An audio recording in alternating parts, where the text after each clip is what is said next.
Welcome to biology पाठशाला। आज की पाठशाला में हम बात करेंगे डिफरेंट काइंड्स ऑफ पॉल्यूशन और पॉल्यूटेंट्स, और रेफरेंस क्या है एनवायरमेंटल इशू, और ये सभी बच्चों के लिए है। ठीक है, तो ये एक कॉमन टॉपिक होता है जो 10th class as well as 12th class में भी आता है और बाकी क्लासों में भी आता है अपने अपने लेवल से। तो इसलिए मेरा प्रयास है कि सभी बच्चों को इससे फायदा हो सके और इसीलिए मैं ये वीडियो बना रही हूँ। पाठशाला को स्टार्ट करने से पहले और कुछ भी समझाने से पहले हम बच्चों को मोटिवेशन मैसेज देते हैं। मेरा मानना है कि लाइफ में मोटिवेशन मैसेज एक रेमेडी की तरीके काम करता है, और आज की पाठशाला का मोटिवेशन मैसेज ये है कि बेटा स्टे पोलाइट, आप हमेशा विनम्र रहें। हमें शिक्षा विनम्रता देती है, विद्या ददाति विनम्रम, तो इसलिए आप हमेशा विनम्र रहें, पोलाइट रहें, हमेशा प्रयास करते रहिए और आगे बढ़ते रहिए। अगर आज की पाठशाला की बात करें, that is the different kinds of pollutants. अब ये पोल्यूटेंट्स क्या होते हैं और इनकी क्या भूमिका है, तो इसके लिए आपको इसे समझना पड़ेगा।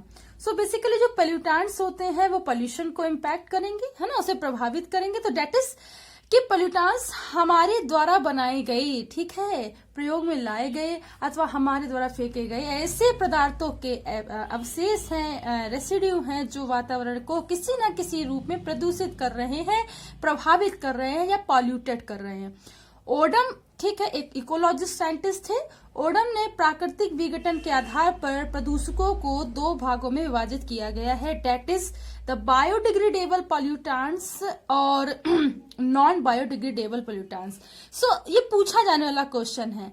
The first prominent this biodegradable pollutants, यानी कि हमारे निवास स्थान की गंदी नालियों द्वारा निकले कार्बनिक पदार्थ की मात्रा इतनी अधिक रहती है कि अगर सूक्ष्म माइक्रो ऑर्गेनिज्म, ठीक है, के द्वारा उनका पूर्ण तो पारिस्थितिकी तंत्र के लिए उपयोगी सिद्ध होते हैं, क्योंकि इस प्रकार की ऊर्जा तो इस तरीके से इनका चक्रीकरण होता रहता है और कुछ न कुछ ऊर्जा प्राप्त होती रहती है। ठीक है, और वातावरण में इन प्रदूषकों की जो मात्रा होती है, कभी कभी क्या होता है कि ये मात्रा इतनी अधिक होती है कि सूक्ष्म जीवधारियों के द्वारा इनका विघटन पूर्ण रूप से नहीं होता। तो ऐसे पदार्थ को पोल्यूटेड कहते हैं, या ये पोल्यूशन को प्रभावित करते हैं या उसे कॉज करते हैं। जैसे कि डोमेस्टिक सीवेज हो गए, ठीक है, बहुत सारे कपड़े हो गए, कागज हो गया, कूड़ा करकट, लकड़ी इत्यादि के जो वेस्ट मटेरियल है, इनसे भी क्या होता है,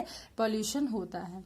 and next is non biodegradable pollutants, that is ऐसे पदार्थ, उदाहरण के लिए जैसे एल्युमिनियम, लौह यानी कि आयरन, मरकरी और सीसा, लेड, आर्सेनिक, फिनॉल के कुछ यौगिक, डीडीटी, प्लास्टिक आदि, ठीक है, जिनका सूक्ष्म जीवधारियों के द्वारा विघटन नहीं होता है या बहुत कम विघटन होता है। ये वातावरण में एक जगह एग्रीगेट होकर के, इकट्ठा होकर के क्या करते हैं, प्रदूषण करते हैं। ऐसे पदार्थ प्रारंभ में हानिकारक होते हैं और यह हानि उनकी मात्रा के साथ साथ बढ़ती रहती। अब ये क्या होता है, एजिस्टांस के आधार पर प्रदूषकों को दो भागों में बांटा गया, that is qualitative pollutant as well as the quantitative pollutants. First one is the qualitative pollutants. ये प्रदूषक सामान्य रूप से वातावरण में नहीं होते हैं, परंतु मनुष्य के क्रियाकलापों से वातावरण में प्रवेश करते हैं। डेसिस डीडीटी, डाइक्लोरो डाइफेनिल ट्राइक्लोरोएथेन और अन्य इंसेक्टिसाइड, फंजीसाइड एंड हर्बिसाइड्स होते हैं। ये क्या होते हैं, क्वालिटेटिव पोल्यूटेंट्स होते हैं। ठीक है, तो क्वालिटी मतलब इसमें केमिकल्स होते हैं, तो इसलिए क्वालिटेटिव पोल्यूटेंट्स होते हैं, है ना। और इसमें क्या होता है कि किसी न किसी मनुष्य की क्रियाकलापों के द्वारा पोल्यूशन करते हैं। क्वांटिटेटिव पोल्यूटेंट्स, दैट मीन्स ये सामान्य रूप से वातावरण में रहते हैं, परंतु ये प्रदूषक के रूप में तभी कार्य करते हैं जब इनकी सांद्रता एक निश्चित या थ्रेशोल्ड वैल्यू को पार कर जाए। तो भाई सबकी एक थ्रेशोल्ड वैल्यू होती है, अगर उसको पार कर गए तो क्या होता है, तब तो वो कर देगा, मतलब पोल्यूशन कर देगा। ऑप्टिमाइज से ज्यादा हो गया, हाइपर एक्टिविटी हो गया, देन वो पोल्यूशन कर देगा। अब ये कौन कौन से होते हैं बेटा, जैसे CO2 हो गया, SO2 हो गया, SOX हो गया, NOx हो गया, ठीक है, जो नहीं भी दिए वो भी मैंने बता दिए और जी दिए वो भी बता दिए। तो ये जो CO2 हो गया, XOX के डेरिवेटिव्स हो गए, NOx के डेरिवेटिव हो गए, और ये सारे क्या करते हैं, पोल्यूशन को फैलाते हैं और डिफरेंट टाइप ऑफ पोल्यूशन फैलते हैं, ठीक है। और हम जानते हैं कि इन पोल्यूशन के इंडेक्स बनते हैं, जिससे कि हमें करंट डाटा पता चलता है कि हाँ कौन सा पोल्यूशन कितनी ज्यादा इफेक्टिव है मतलब इस प्रेजेंट टाइम में।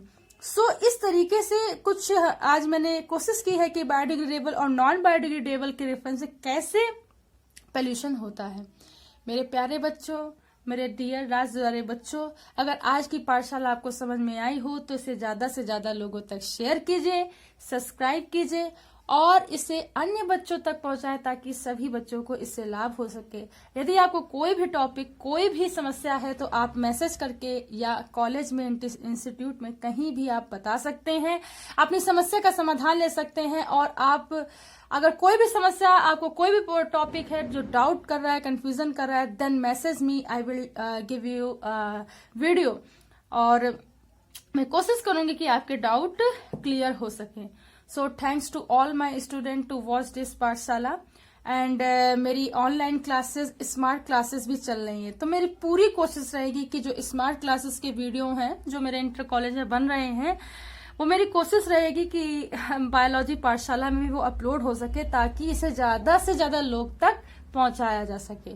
सो गाइस, प्यारे बच्चों, इसे ज्यादा से ज्यादा लोगों तक शेयर कीजिए, ज्यादा से ज्यादा बच्चों तक इसे पहुंचाइए ताकि ज्यादा से ज्यादा बच्चे इसे देख सकें और लाभ उठा सकें।